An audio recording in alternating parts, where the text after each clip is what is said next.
দাতপুর তরুণ যুব ফাউন্ডেশনের সম্মানিত সদস্যবৃন্দ, তরুণ ফাউন্ডেশনের সম্মানিত সদস্যবৃন্দ এবং আজকের এই আয়োজনে কিছু গেস্ট আমাদের আজকের জন্য যারা মেহমান আছেন, ছোট বড় সবাই, বড়দের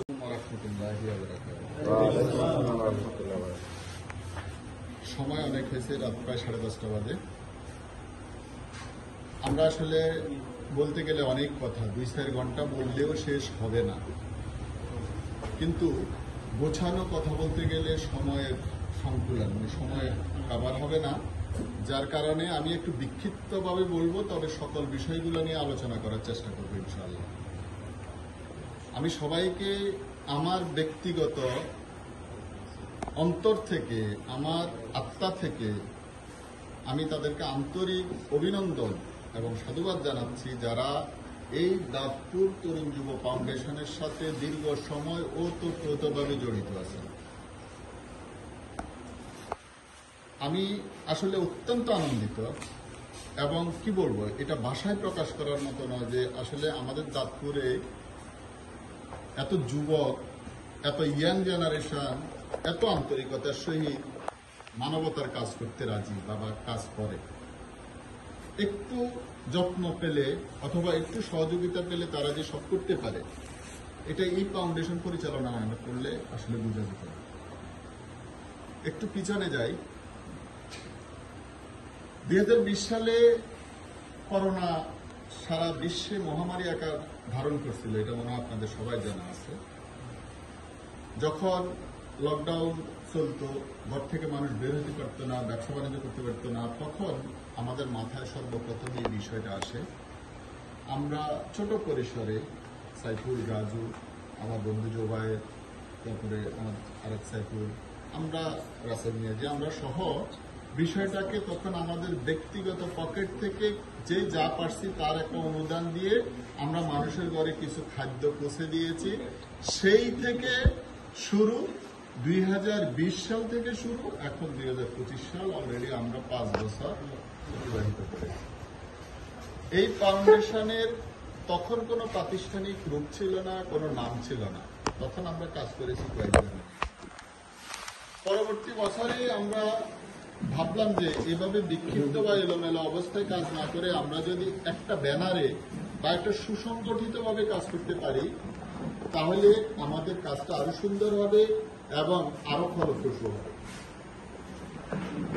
আমরা যখন এই সুশৃঙ্খল পরিবেশ সৃষ্টি করার চেষ্টা করতেছি, তখন আমাদেরকে সহযোগিতা করার জন্য, অর্থনৈতিকভাবে সহযোগিতা করার জন্য কিছু মানুষ, কিছু আন্তরিক মানুষ, কিছু আল্লাহর পক্ষ থেকে প্রেরিত, এটাকে কি বলবো, আমি কিভাবে বোঝাবো, যে দানশীল ব্যক্তি আমাদের সাথে যুক্ত হয়েছেন এবং আমাদেরকে অর্থনৈতিকভাবে স্বাবলম্বী করছেন, যেটা দিয়া আমরা খুব বেশি অসহায় মানুষের কাছে পৌঁছতে পেরেছি। সেই থেকে এখন পর্যন্ত আমরা এই ফাউন্ডেশনে বিভিন্ন অর্থনৈতিক অনুদানকারী প্রতিষ্ঠানের মাধ্যমে, এবং যার কথা না বললেই নয়, যিনি এই এলাকার একজন কৃতি সন্তান, পর্দার অন্তরালে থাকে, অনেকেই তাকে চিনেন না, আমার শ্রদ্ধেয় বড় ভাই, যার সাথে আমার খুবই ভালো সম্পর্ক, সেই আব্দুর রশিদ ভাই, ইউকে প্রবাসী আব্দুর রশিদ ভাই, এই অর্থনৈতিক সিংহভাগ বলতে গেলে 95 থেকে 98 উনি আমাদেরকে সাপোর্ট দেন ওখানে বসে।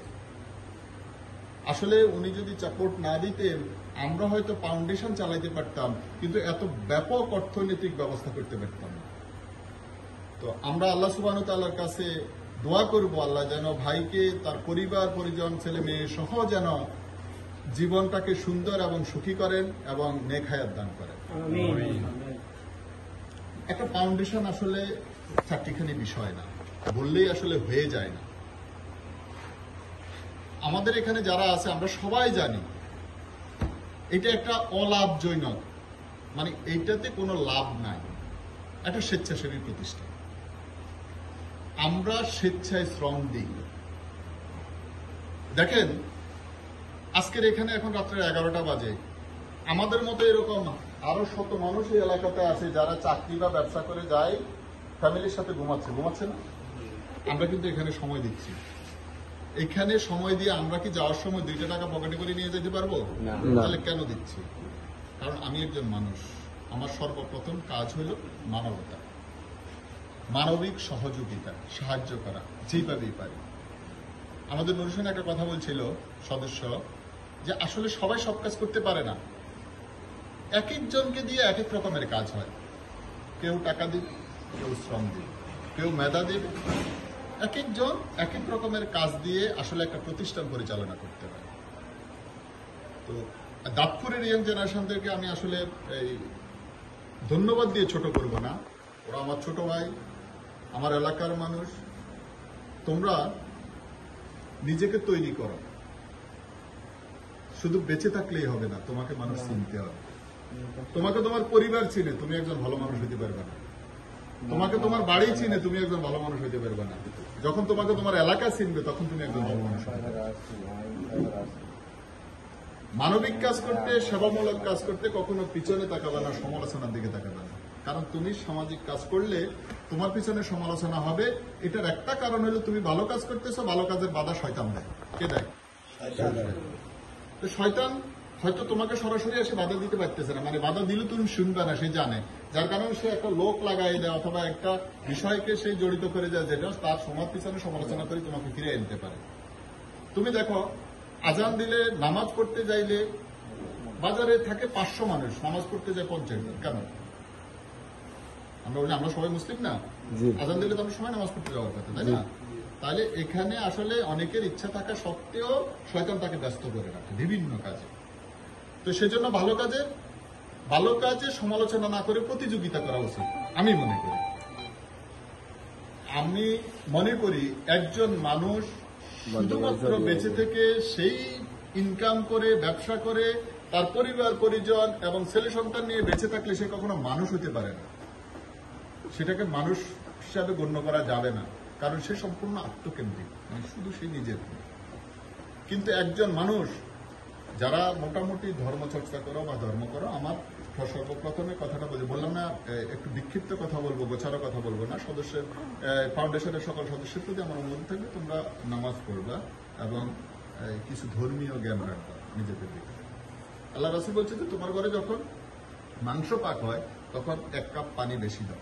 কেন? মানে 1 কাপ পানি বেশি দিলে 1 চামচ ঝোল বেশি হইব, যেন তোমার একজন প্রতিবেশীকে খাওয়াইতে পারো। তাহলে এটা ধর্মীয় নির্দেশ, মানে তুমি শুধু নিজে খাইও না, তোর প্রতিবেশীদেরকে সহ খাও, নাকি? তাইলে মানবতার কাজ কিন্তু এরকমই। ধরো বন্যা হয়েছিল 2024 সালে, হয়েছিল না? ভয়াবহ বন্যা, বাংলাদেশের স্মরণকালে, মানে ইতিহাসের মনে হয় সবচেয়ে ভয়াবহ বন্যা হয়েছিল।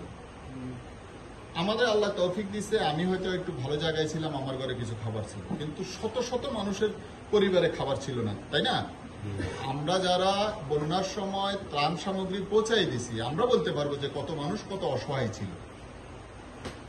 তো আমি মনে করি, কথা অনেক আছে, আমি সব বলবো না, আমি মনে করি এই ফাউন্ডেশনের নামটা শুধু দাঁতপুরে সীমাবদ্ধ থাকে, এটা আমি চাই না। এটা কি দাঁতপুরে সীমাবদ্ধ থাকতে হইব? এটা চলাই যেতে হইব, এইটা ইন্টারন্যাশনালি হয়ে যেতে হবে, মানে আন্তর্জাতিক ভাবে জানতে হবে যে দাঁতপুরে এরকম একটা সংগঠন আছে, ওইখানে 30 জন যুবক আছে, 40 জন যুবক আছে যারা মানুষের কল্যাণে কাজ করে। যে লোকটা তোমার পিছনে আজকে সমালোচনা করতেছে, 5 বছর পরে সে তোমাকে মাথায় তুলতে বাধ্য হবে কিনা? আমাদের ডাক্তার মামুন বলছিল যে হাকিমপুরের মানুষ আপনাদের কথা স্মরণ করে। আমরা কি হাকিমপুরের চাইতে দাঁতপুরে বেশি দিছি না? যে কোনো সময় গত 5 বছরের হিসাবে আমাদের যদি এই রমজানে আমরা 5.5 লক্ষ টাকার খাদ্য সামগ্রী বিতরণ করছি, আমার মনে হয় 3 থেকে 3.5 লাখ টাকার খাদ্য শুধু দাঁতপুর ওয়ার্ডে দিছি, তাই না? বাকিটা বাইরে গেছে। তাইলে ওখানে সামান্য দেওয়ার পরে তারা আমাদের কথা স্মরণ করতেছে এবং কৃতজ্ঞতার সহিত স্মরণ করতেছে। আমরা এইটা বিস্তীর্ণ করে ফেলতে চাই। আসনা ফাউন্ডেশনের শেখ আহমদুল্লাহ সাহেবের কথা তো আমরা অনেকেই জানি কিনা? বন্যার সময় উনি একটা ত্রাণ পরিচালনার কার্যক্রম হাতে নিয়েছিলেন 130 কোটি টাকা ওনার অ্যাকাউন্টে এসছে, ওনার ফাউন্ডেশনের অ্যাকাউন্টে এসছে। বাবা যায়, এটা 130 কোটি টাকা উনার টাকা না, মানুষ দিছে। সর্বশেষ উনি বাধ্য হয়েছেন নিষেধ করতে যে আপনারা টাকা পাঠাইয়েন না। বুঝে যায় 130 টাকা, মানে এটা হলো বিশ্বাস। এটা কি বিশ্বাস? মানুষ যিনি টাকা দিচ্ছেন তিনি বুঝতেছেন যে শেখ আহমদুল্লাহর মতো ব্যক্তির ফান্ডে টাকা গেলে টাকা বেপথে যাবে না, কারো পেটে যাবে না, এটা সঠিক জায়গায় ব্যবহার হবে। আমরা সেই আস্থাটা অর্জন করতে চাই, যে আস্থাটা অর্জন করলে মানুষ বুঝতে পারবে যে দাঁতপুর তরুণ যুব ফাউন্ডেশনের মধ্যে আমি একটা টাকা দান করলে সেটা একজন গরিব মানুষের কাছে যাবে। এরকম হাজারো মানুষ আছে যারা প্রবাসে থাকে বা বিভিন্ন জায়গায় থাকে, কাজের কারণে তার ইচ্ছা থাকা সত্ত্বেও সে তার টাকা কাউকে দিতে পারে না, তখন তারা এরকম স্বেচ্ছাসেবী প্রতিষ্ঠান খোঁজে। আর ইনশাল্লাহ আমাদের ইচ্ছা থাকলে, আমাদের কাজ সৎ হলে, আমাদের নীতি আদর্শ ভালো থাকলে আমরা এটা অনেক দূর বিস্তীর্ণ করে যেতে পারবো। অর্থনৈতিকভাবে কোনো সমস্যা হবে না ইনশাআল্লাহ। আপনি ভাবা যায় যে সদর পশ্চিম অঞ্চলে 2024 সালের বন্যা আমাদের চাইতে বড় প্রোগ্রাম, ত্রাণ বিতরণের প্রোগ্রাম করতে পারে না কেউ। পারছে কেউ? পারে না।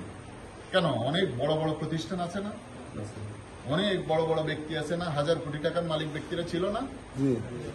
এটা হলো আল্লাহ সুবহানাহু ওয়া তাআলার ইচ্ছা, এবং ওই দানকৃত ব্যক্তিরা জানেন যে এই জায়গায় দিলে টাকাটা মিসইউজ হবে না, কোনো খারাপ কাজে ব্যবহার হবে না। তাই আমি দাঁতপুর তরুণ যুব ফাউন্ডেশনের সকল সদস্যকে বলবো, প্রথম বিষয় আসি, সেটা হলো নেতৃত্ব।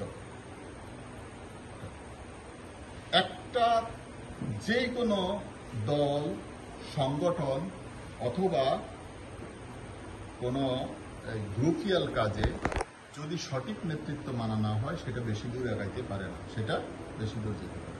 আমি একজন মানুষ হিসাবে আমার চারিত্রিক গঠন এবং আমার অভ্যস্ত মানে অভ্যাস এরকম হইতে হবে, আমি যখন একজন গরিব লোকের বাড়িতে যাব তখন আমাকে যদি কেউ টিনের প্লেটে ভাত দেয় আমি সেটা খাইতে হবে, বা খাওয়ার অভ্যাস আমার থাকতে হবে। আবার আমি যখন কোনো 5 স্টার হোটেলে যাব তখন আমি সেখানে উন্নত মানের সিরামিক্সের প্লেটে ভাত খাইতে হবে। এই অভ্যাসটা আমার একজন মানুষ হিসেবে থাকতে হবে, নাহলে আমি কোনো মানুষ নই। আমাকে একজন গরিব মানুষ খুব ভালোবাসে, আন্তরিকতার সহিত খুব ভালোবাসে করে সে আমাকে আমার জন্য একটা প্লেটে করে 4টা ভাত নিয়ে আসতেন। আপনি যদি মনে করেন যে না আমার বাড়িতে তো এই প্লেট নেই, এইটাতে খাইতে আমার ঘেন্না লাগবে, যে লোকটা নিয়ে আসছে সে কষ্ট পাবে। এই কষ্ট আপনি কোনোভাবেই মুছাইতে পারবেন না। আপনি সারা তারা যদি 1 কোটি টাকা দিয়েও মরাই দেন, তার অন্তরে যে কষ্ট আসছে সেটা আপনি মুছাইতে পারবেন না। আর এটার জন্য আপনি জান্নাত পাবেন কিনা আল্লাহ জানে, তবে মনে হয় পাবেন। মানুষকে খুশি রাখা, মানুষকে খুশি করা ভালো কাজ, এটা আমাদের ধর্মের নির্দেশ নাকি? এটা আমাদের ধর্মের নির্দেশ। আরেকটা বিষয় হলো, এখনকার সময় হয়তো যুদ্ধ লাগলে পারমাণবিক বোমা হয়, তারপরে যে মিসাইল হয়, যার কারণে যারা যুদ্ধের নেতৃত্ব দেন বা সেনাপ্রধান যিনি, তিনি একটা রুমে বসে যুদ্ধ পরিচালনা করেন অথবা বাটনের মাধ্যমে যুদ্ধ পরিচালনা। কিন্তু আমরা যদি আজ থেকে রাসূলের যুগে চলে যাই,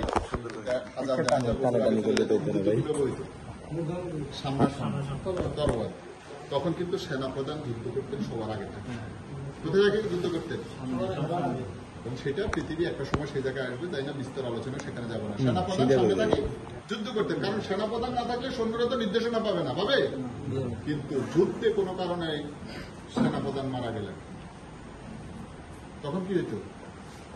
পিছন থেকে একজন আসে, সেকেন্ড ম্যান আসে, ফলাবে শিখতে হয়ে যেত, তাৎক্ষণিক পালন করতেন। কি যুদ্ধের ময়দান ছেড়ে চলে যাবে? না। সেনাপ্রধান মারা গেছেন পালাই যাবো না। সেনাপ্রধান মারা গেছেন, তার মানে এই মুহূর্তে আমি সেনাপ্রধান, পরবর্তী থেকে সেনাপ্রধান নিয়োগ হবে সেটা পরে দেখা যাবে। এই মুহূর্তে আমি সেনাপ্রধান, আমি জানি ব্যক্তিগত দায়িত্ব। এখন দাঁতপুর যুব ফাউন্ডেশনে আমরা যদি নেতৃত্ব দিতে না শিখি, নেতৃত্ব দিতে না জানি, আমরা সবসময় ডাল ভাত রান্না হয়, কারো ফ্যামিলিতে আলু ভর্তা রান্না হয়, হ্যাঁ, সবাই তো সবার রান্না হয়। কারো ফ্যামিলিতে লেপ আছে, কারো ফ্যামিলিতে ফোম আছে, কারো ফ্যামিলিতে বিছানা, শুধু বিছানা আছে, কারো ফ্যামিলিতে বিছানাও নাই, আছে না? তাহলে আমরা যখন এখানে একটা প্ল্যাটফর্মে আসছি, এখানে আসার পরে আমরা এমন একটা আচরণ আমাদের থাকতে হবে, করতে হবে, আমরা সবাই কিন্তু একভাবে অভ্যস্ত হতে হবে। আমরা এখন এখানে খাইতে বসছি, মনে করো আমার গরুর মাংসতে অ্যালার্জি আছে, এখন আমি এখানে বললাম যে তোমরা আমার জন্য গরুর মাংস নিয়ে আসিও না, আমার জন্য 1 পিস মাছ নিয়ে আসো। বিষয়টা অর্ধ দেখায় না, দেখায় কিনা? কিন্তু আমাকে এখানে এই সামাজিকতা রক্ষার জন্য, এই সকলকে খুশি রাখার জন্য এই মুহূর্তে 1 পিস হইলো গরুর মাংস, তোমরা বসো, 1 পিস হইলো গরুর মাংস খেতে হবে। এটাই হইল শক্তি, এটাই হইল ইউনিটি। এটা কি? এটাই ইউনিটি। তো আমার কথা হলো, প্রথম কথা হইলো যে ফাউন্ডেশনে যত সদস্য আছে, আমরা সদস্যদের কার্যক্রম দেখতে চাই। কারণ আমরা এখানে জানি, প্রথম কথা হইলো যে আমাদের এইখানে সদস্যে কোনো, যারা সদস্য আছে তাদের কোনো বেতন নাই, কোনো ভাতা নাই, কোনো টাকা পাওয়া যায় না। পাওয়া যায় এখানে? যায় না। তাইলে আমরা সবকিছু জেনে শুনে আসি। এখানে এই ফাউন্ডেশনের সদস্য হয়েছি, আমরা নিজেকে স্বেচ্ছার সময় এখানে নিয়োজিত করেছি, তাই না? আমরা স্বেচ্ছার সময় নিয়োজিত থেকে আমরা এই ফাউন্ডেশনের কাজ করব ইনশাল্লাহ। করতে রাজি আছি কিনা? ইনশাআল্লাহ। সবাই রাজি আছি তো? ইনশাআল্লাহ। আমরা এই ফাউন্ডেশন কি দীর্ঘ সময় করব নাকি এটা কিছুদিনের ভিতরে শেষ করে দিব? দীর্ঘ সময় পরিচালনা করতে চাই ইনশাআল্লাহ। অর্থনৈতিক বিষয়টা আল্লাহ সুবহানাহু ওয়া তাআলার ফয়সালা। আমরা যেহেতু মানুষের কাজ করি, মানবতার কাজ করি, আমরা যেহেতু মানুষের দ্বারে দ্বারে মানুষের উপকারে পৌঁছে যাই, সেই ক্ষেত্রে অর্থনৈতিক ব্যবস্থা আল্লাহ ফয়সালা করবো, আমরা শুধু একটু চেষ্টা করবো নাকি? ইনশাআল্লাহ। এখন আসেন, ফাউন্ডেশনে তো আমরা দান দক্ষিণা বা খাদ্য সামগ্রী পৌঁছাই দিচ্ছি, সেটা তো মানুষ, আমরা আরেক জায়গা থেকে দানের টাকা আমাদেরকে দিচ্ছে, আমরা পকেট থেকে দিচ্ছি, দিয়ে পৌঁছাই দিতেছি। এখন আমরা যারা আছি, আমরা ধরেন এখানে 5 বছর 10 বছর শ্রম দাম দিলাম, আছে কিনা? আমরা চাইতেছি ফাউন্ডেশনের সদস্যদের থেকে একটা মিনিমাম, একটা ছোট্ট, একটা সামান্য অর্থ অনুদান আমরা ফাউন্ডেশনে সম্পৃক্ত করব প্রতি মাসে। রাজি আছেন কিনা? সামর্থ্য অনুযায়ী। আমরা জানি এখানে অনেকেই বেকার, অনেকেই ছাত্র, অনেকেই, কিন্তু এখানে থাকতে হবে। বলা যায় না আপনার 50-100 টাকা হয়তো 5 বছর পরে আপনার পরিবারে বড় একটা কোনো কাজে আসতে পারে, আমার পরিবারে আসতে, অথবা আমাদের কারো পরিবারে না আসলো, আমার পাশের বাড়ির একজন অসহায় মানুষের কাজে আসলো। এটাই তো মানবতার কাজ নাকি? আমরা কি এটা করতে পারি? এটা করবো ইনশাল্লাহ। রাজি তো সবাই? ইনশাল্লাহ। আমরা তাইলে এখন এই মুহূর্তে এটা নিয়ে আলোচনা করি। আমরা সিনিয়র যারা আছি কয়েকজন, সবাইকে নিয়ে তো আর আসলে আলোচনা করা সম্ভব হইতো না। আমরা এরকম একটা আলোচনা করি, মিনিমাম একটা চাঁদা, যাদের সামর্থ্য আছে সে বেশি দেখ, কোনো অসুবিধা নেই, কিন্তু এটা মিনিমাম একটা ফিসাবিলিল্লাহ, অর্থাৎ নন প্রফিটেবল, দান আর কি যেটা বলা, এটা আমাদের একটা ফান্ড থাকে। এটা হলো একটা বিষয়, ফাউন্ডেশনের উদ্দেশ্য। আরেকটা বিষয় হলো, প্রথম কথা হলো যে এখনো আমরা ফাউন্ডেশন কোনো রেজিস্ট্রেশন করতে পারি না। মানে প্রাতিষ্ঠানিক রেজিস্ট্রেশন না হইলে কিন্তু প্রাতিষ্ঠানিক রূপ দেওয়া যায় না, হয় না। আমাদেরকে ফাউন্ডেশনের প্রাতিষ্ঠানিক রূপ দিতে হবে, সেক্ষেত্রে আমাদের একটা রেজিস্ট্রেশন লাগবে। সেই একটা রেজিস্ট্রেশন লাগবে, একটা ব্যানার লাগবে, একটা লোগো লাগবে, এবার পাশাপাশি আমাদের একটা ঘর লাগবে, প্রতিষ্ঠান লাগবে, তাই না? তো আমরা এই জিনিসগুলা কি করবো কিনা? ইনশাআল্লাহ। এই প্রতিষ্ঠানকে প্রাতিষ্ঠানিক রূপ দিব কিনা? ইনশাআল্লাহ। আচ্ছা, আলহামদুলিল্লাহ, আমরা সবাই সম্মত করছি এবং এটা আমরা করব ইনশাআল্লাহ। এটা হবে, এটা হবে ইনশাআল্লাহ, হয়ে যাবে ইনশাআল্লাহ। প্রতিষ্ঠানে আমরা যারা এখানে সদস্য আছি, আমরা হয়তো গুরুত্ব কম দিচ্ছি, কিন্তু আমার কাছে তো প্রস্তাব আসে, আমাদের ইউনিয়ন ছাড়িয়েও বাইরের ইউনিয়ন থেকে বহুত লোক আমাদের এই ফাউন্ডেশনের সদস্য হতে চায়, কিন্তু আমি এগ্রি করিনি। কেন করি নাই? কারণ আমি বলছি যে আমাদের এখানে ফাউন্ডেশনের সদস্য এরকম ব্যক্তি যাকে যাচাই বাছাই করা হবে দীর্ঘ সময়, এবং সে আসলে কাজের সাথে সম্পৃক্ত নিজেকে রাখবে কিনা, থাকবে কিনা, নাকি মাঝপথে আমাদেরকে ধুয়ে চলে যাবে, এরকম লোক আমরা দেব না। তো আপনারা ইনশাল্লাহ এইটা মনে রাখেন যে আপনাদের এই ফাউন্ডেশনের নাম শুধু দাঁতপুরে নাই, ফাউন্ডেশন নাম কিন্তু ইতিমধ্যে সব জায়গায় ছড়াইয়ে গেছে। সবাই কিন্তু এই ফাউন্ডেশনকে চিনে, জানে, এবং এই দাঁতপুর একটা মানবিক প্রতিষ্ঠান, দাঁতপুর তরুণ যুব ফাউন্ডেশন একটা মানবিক প্রতিষ্ঠান। এখানের এই এক ঝাঁক তরুণ, উদীয়মান তরুণ আছে যারা এই স্বেচ্ছাশ্রমে মানুষের দ্বারে দ্বারে সাহায্য পৌঁছায় দেয়। এটা মানুষের মুখে মুখে হয়ে গেছে, ইনশাল্লাহ আরো ব্যাপক বিস্তৃতি লাভ করবে ইনশাল্লাহ। কি বলেন, করবে কিনা?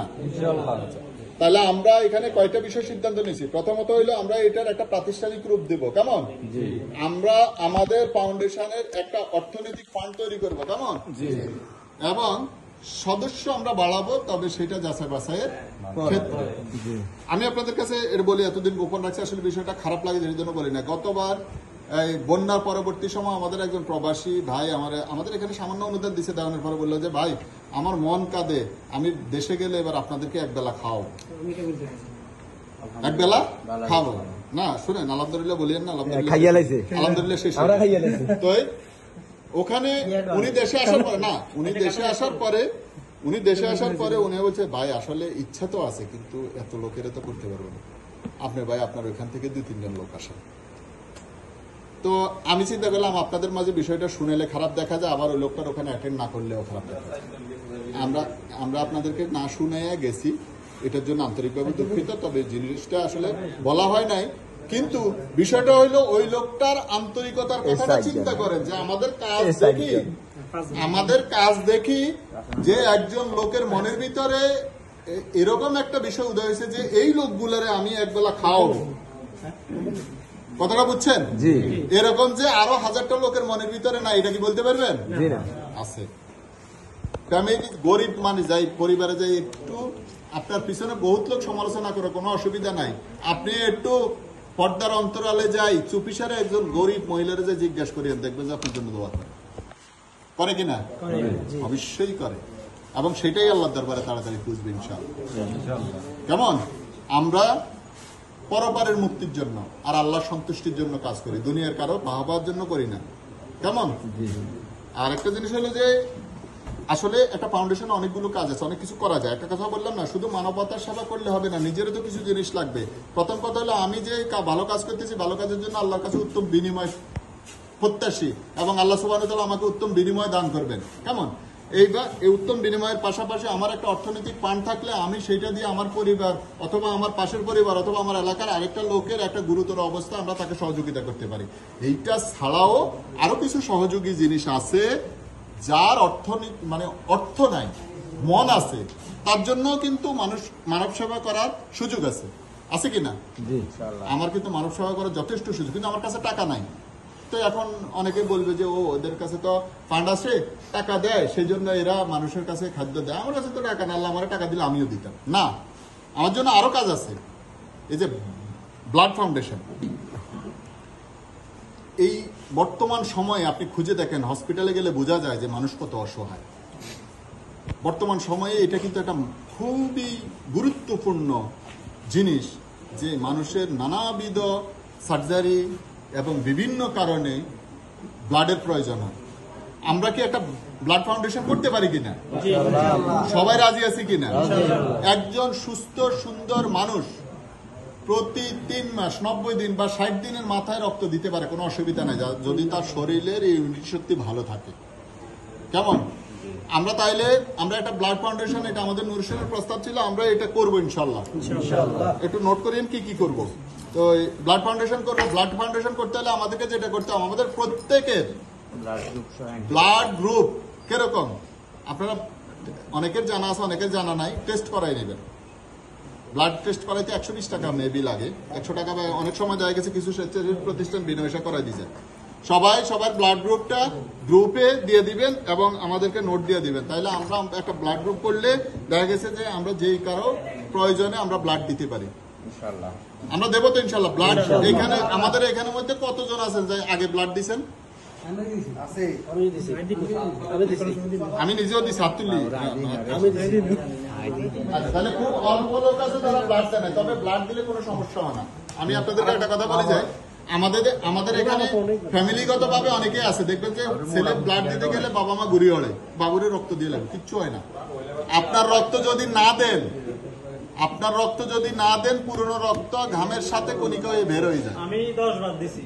যাক আলহামদুলিল্লাহ, আমাদের একজন অন্যতম সদস্য আহমেদ রাজুবিন হায়দার 10 বার দিছে, ইসুফ মিয়াজি 7 বার দিছে। মাশাআল্লাহ। নুরুশেন 5 বার, মিজান 4 বার, আমির সাহেব 3 বার। মাশাআল্লাহ।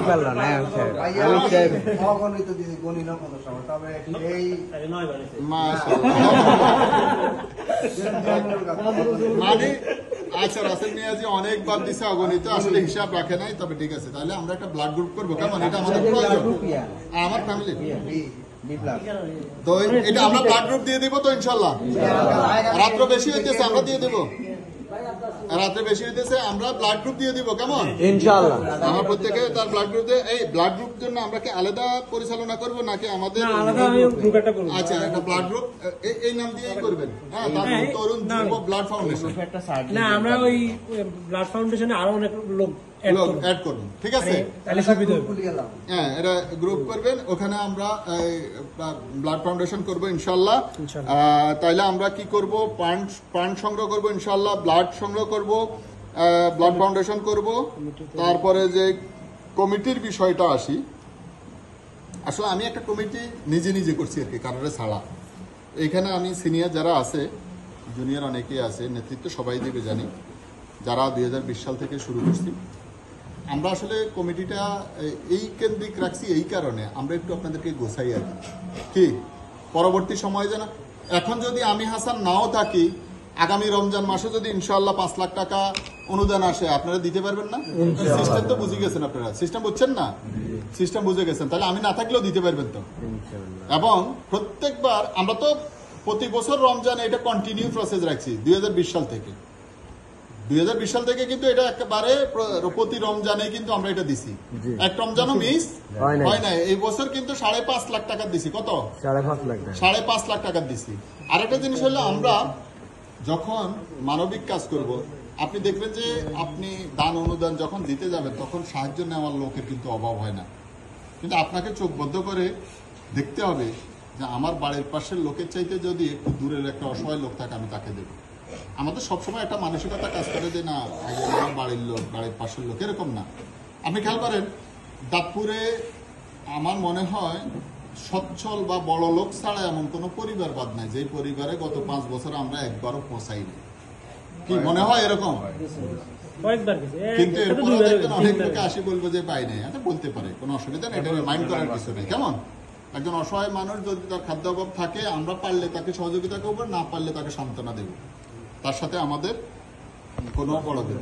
তাহলে আমরা একটা কমিটি করব, এবং ওই কমিটির নেতা যিনিই হবেন, প্রতি 2 বছর পর